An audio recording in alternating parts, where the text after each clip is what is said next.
Onko tuttu tilanne? Jäistä maata pitäisi kaivaa, mutta routa pistää hanttiin. Ei hätää. Meiltä Ramudelta löytyy tehokkaat keinot roudan sulatukseen. Mutta mikä roudan sulatin oikein on? Se on tehokas lämmitin, joka kierrättää kuumaa nestettä. Letkut levitetään sulatettavalle alueelle ja päälle asennetaan lämmön eristysmatot. Näin lämpö pysyy maassa. Koneita on eri kokoisia ja eri mallisia.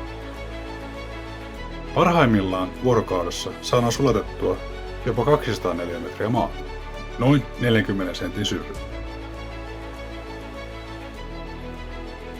Ja sen jälkeen kaivaminen sujuu kuin sulaan voihin.